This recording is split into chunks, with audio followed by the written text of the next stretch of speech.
ఆపదామపహర్తారం దాతారం సర్వసంపదాం లోకాభిరామం శ్రీరామం భూయో భూయో నమామ్యహం. వేదాన్నంతటినీ కూడా ఆయా యుగముల యందు ఉండేటటువంటి మనుష్యుల యొక్క ఆయు ప్రమాణాన్ని సమర్థతని దృష్టిలో పెట్టుకుని అందించడానికి వ్యాస భగవానుడు వస్తూ ఉంటాడు. మీరు ఒక విషయం బాగా జ్ఞాపకం పెట్టుకోవాలి, వ్యాసుడు వ్యక్తి కాదు. చాలామంది ఏమనుకుంటారంటే వ్యాసుడు అంటే ఆయన ఒక వ్యక్తి అనుకుంటారు. వ్యాసుడు ఒక పదవి. వ్యాస పదవిలోకి వస్తూ ఉంటారు వివిధ యుగాల్లో, వివిధ కల్పాలలో ఒక్కొక్కరు ఆ వ్యాస పదవిలోకి ప్రవేశిస్తూ ఉంటారు. ఒకప్పుడు బృహస్పతి వ్యాసుడు, ఒకప్పుడు శుక్రాచార్యుల వారు వ్యాసుడు, ఒకప్పుడు వశిష్ఠుడు వ్యాసుడు, ఒకప్పుడు త్రివర్షుడు వ్యాసుడు, ఇప్పుడు కృష్ణద్వైపాయనుడు వ్యాసుడు. ఆయన చిరంజీవి. ఆయన తరువాతి కాలంలో సప్తర్షులలో ఒకటవుతారు అని ప్రమాణం. అటువంటి వ్యాసుడు ఒక గొప్ప ఉపకారాన్ని చేస్తూ ఉంటాడు లోకానికి. ఆ వ్యాసుడు లేడనుకోండి, అసలు మన జీవితాలకి అన్నీ కూడా అంధకారబంధురమే. మనుష్య శరీరము ఉద్ధరణ పొందుతోంది అంటే అటువంటి వేదాన్ని వ్యాసుడు ఆయా యుగములలో ఉండేటటువంటి మనుష్యుల యొక్క ఆయు ప్రమాణాన్ని సమర్థతని దృష్టిలో పెట్టుకుంటాడు. పెట్టుకుని విభాగం చేస్తాడు, లేదా ఏకరాశిగా అందిస్తాడు. కలియుగం దగ్గరికి వచ్చేటప్పటికీ కృష్ణద్వైపాయనుడు మహానుభావుడు ఆయన వ్యాస పదవి యందు కూర్చుని మనకందరికీ కూడా ఒక మహోపకారం చేశాడు. అందుకే ఎవరు వ్యాసుడు అంటే భగవానుడే వ్యాసుడు. అందుకే వ్యాసో నారాయణో హరి అని, వ్యాసో నారాయణ స్వయం, నారాయణుడే వేదవ్యాసుడిగా ఆయన అవతార స్వీకారం చేస్తాడు. భగవంతుడు చేసేటటువంటి అవతారాలు 6గా విభాగం పొందుతాయి. అందులో మొట్టమొదటి అవతారాన్ని అంశావతారము అని పిలుస్తారు, రెండవది అంశావతారము అని పిలుస్తారు, మూడవది ఆవేశావతారము అని పిలుస్తారు, నాలుగవది కళావతారము అని పిలుస్తారు, ఐదవది పూర్ణావతారము, ఆరవది పరిపూర్ణావతారం. ఈ 6 రకాలైనటువంటి విభాగాల్లోకి భగవంతుని యొక్క అవతారములు వస్తాయి. అవతారం అంటే మాంసనేత్రం మనకు దొరకదు, జ్ఞానము చేత అనుభవంలోకి వస్తుంది. అనుభవంలోకి వచ్చేది కంటికి దొరకనిది ఏదుందో దాన్ని భగవతత్వము అని పిలుస్తారు. ఉన్న ఒక్క విష్ణుతత్వమే ఇన్ని నామరూపాలుగా కనపడుతుంది. నామరూపాలు కనపడి విష్ణుతత్వము కనపడకపోవడమే మాయ.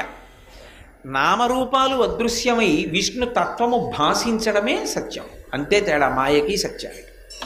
నామము రూపము ఒకదాన్నొకటి ఆశ్రయించి ఉంటాయి. నామమును ఆశ్రయించి రూపము, రూపమును ఆశ్రయించి నామము. కానీ నామము రూపము తీసేస్తే ఉండే సత్యము భగవానుడు. అందుకని విష్ణుతత్వము సత్యము, అది ఉంది కాబట్టి నామరూపాలు కనపడతాయి. ఆ నామరూపములే మాయ. అవి తీసేసాం అనుకోండి, ఉన్న సత్యము విష్ణుతత్వం ఒక్కటే. అటువంటి విష్ణుతత్వము ఏది ఉన్నదో అది అంతటా నిండిపోయి ఉంటుంది. ఆ నిండిపోయినది ఈ మాంసనేత్రానికి దొరకదు. అనుభవంలో ఆత్మగా అనుభవంలోకి వస్తుంది. అది అద్వైతానుభూతి అని పిలుస్తారు. అటువంటి వస్తువు ఏది ఉన్నదో అది కిందకి దిగొచ్చి దయతో మన మాంసనేత్రం చేత చూడడానికి యోగ్యమైనటువంటి రీతిలో మన కన్నుల ఎదుట నిలబడిందనుకోండి, దాన్ని అవతారము అని పిలుస్తారు. ఇప్పుడు అలా కిందకి దిగొచ్చేటప్పుడు భగవంతుడు ఎందుకు దిగి రావాలి అన్న కారణాన్ని దృష్టిలో పెట్టుకుని ఆయన ఆలోచన చేసి వచ్చేటప్పుడు 6 విధములైనటువంటి విభాగములను ఆలోచన చేస్తాడు. ఈ 6 ప్రయోజనముల కొరకు అవతారములు వస్తాయి. ఈ సృష్టిలో ఉన్నటువంటి ప్రత్యేకంగా మనుష్య ప్రాణి ధర్మాన్ని పట్టుకోవడానికి ఏది చదవాలో, ఏది అనుష్ఠించాలో లోకానికి తెలియచెయ్యడం కోసమని పరమేశ్వరుడు జ్ఞానమూర్తిగా కేవలం జ్ఞానప్రబోధం చెయ్యడానికి, వేదము యొక్క ప్రమాణాన్ని లోకానికి చాటి చెప్పడానికి, వేదము ఎంత గొప్పదో లోకానికి చెప్పి వేదాన్ని ఎందుకు అనుష్ఠించాలో నేర్పి వేద మార్గమునందు భగవంతుణ్ణి చేరుకునేటటువంటి ఆ వ్యవస్థని లోకానికంతటికీ చాటి చెప్పడానికి గురుస్వరూపంగా వస్తాడు.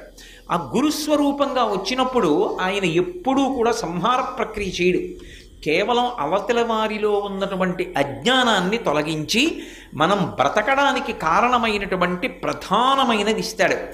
ఆ కళావతారములో వచ్చినటువంటి వాళ్ళే మొట్టమొదటి వారెవరు అంటే వేదవ్యాసుడు. వేదవ్యాసుడు కన్నా గొప్పవాళ్ళు ఉండరు. వేదవ్యాసుడే.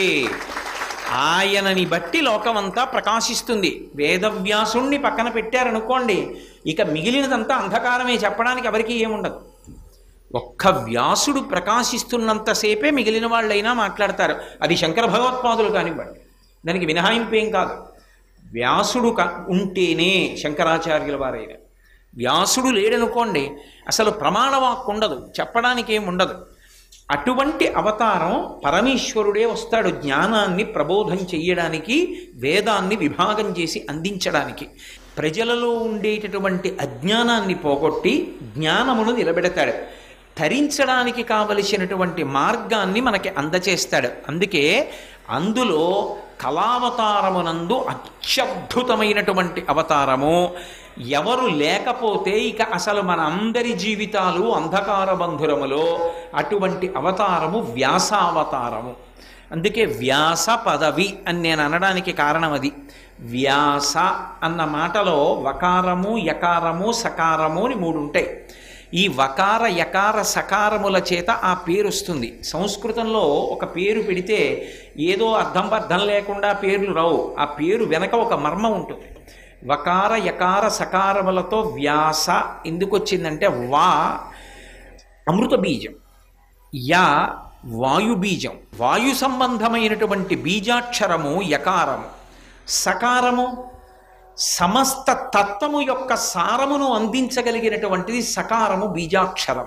పుణ్యలోకముల యందు స్థానాన్ని ఎలా పొందాలి, మోక్షం ఎలా వస్తుంది వరకు చెప్పగలిగినటువంటి వాడు ఎవరున్నాడో, సమస్త తత్వమును చెప్పగలిగినటువంటి సమర్థత ప్రకాశిస్తే ఈ 3 గుణములు ఎవరి యందున్నాయో ఆయనకు వ్యాస అని పేరు. సర్వం శ్రీ ఉమామహేశ్వర పరబ్రహ్మార్పణమస్తు. స్వస్తి.